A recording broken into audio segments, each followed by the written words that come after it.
On farm water management contingency employees action committee की जानिब से हैदराबाद प्रेस क्लब के सामने अलामती भूख हड़ताल की गई। सर मोहम्मद एक से तो बात कर रहा हूँ। मैं हैदराबाद कासुमा में रहता हूँ। एग्रीकल्चर में 15 साल से हम नौकरी कर रहे हैं। इन लोगों ने तनख्वाह वनख्वाह नहीं दी है और ये आसरे के ऊपर आसरा दे रहे हैं। तनख्वाह नहीं मिली।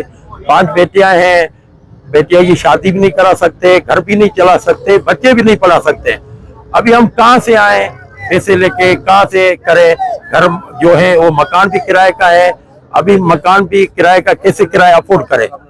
हमारे पर कोई वसाल नहीं है। हम वजीर आजम को भी अर्ज करते हैं, हम साईं मुराद अली शाह को भी बोलते हैं, बिलावल भुट्टो को भी अर्ज करते हैं, मेहरबानी करके हमारी तनख्वाह भी चालू कर ले, हमारे को बहाल भी कर ले नौकरी में पक्के में।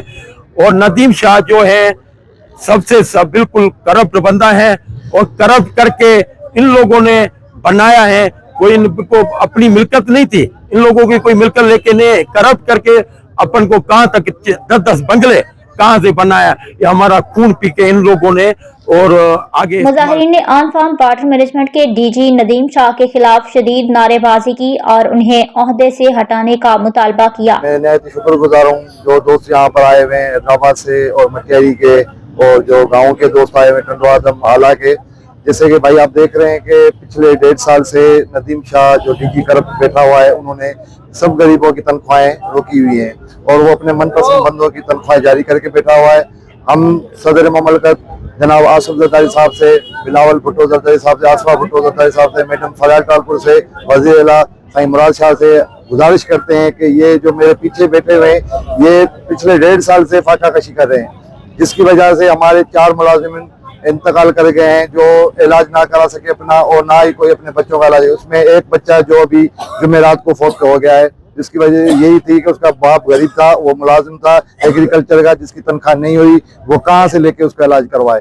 जो हॉस्पिटल में मौत मर गया, अपने बेमौत मर गया, वो उसका जिम्मेदार कौन है? नदीम शाह है, करप्ट नदीम शाह है, जो अपने मनपसंद बंदों को खुश करके खुद माफिया डॉन बनकर। मुजाहिरीन का कहना था कि वो गुज़श्ता कई बरसों से अपनी ड्यूटियां सरअंजाम दे रहे हैं मगर उन्हें ताहाल तनख्वाहें अदा नहीं की जा रही।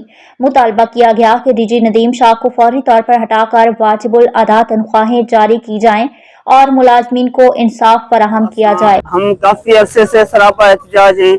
हमारी तकरीबन 1.5 साल से तनख्वाहें बंद हैं। हम सदर पाकिस्तान आसिफ अली जरदारी, चेयरमैन बिलावल भुट्टो जरदारी से अपील करते हैं, ये जो डीजी है करप्ट है, जो अपने मनपसंद लोगों की तनख्वाही कर रहा है। हम काफी अरसे से सरापा एहतजाज हैं लेकिन हमें कोई भी रद्द अमल नहीं दे रहा, ना ही हमारी तनख्वाहें कर रहा है। ये अपने मनपसंद लोगों को तनख्वाहें दे रहा है। हमारी जो समरी पास हुई है उस पर रेगुलर का भी ऑप्शन है लेकिन इसने समरी हटा दी है। यह हमें फारिग करना चाहिए। मुजाहिरीन ने खबरदार किया कि अगर डीजी नदीम शाह को नहीं हटाया गया तो एहतजाज का सिलसिला जारी रखा जाएगा।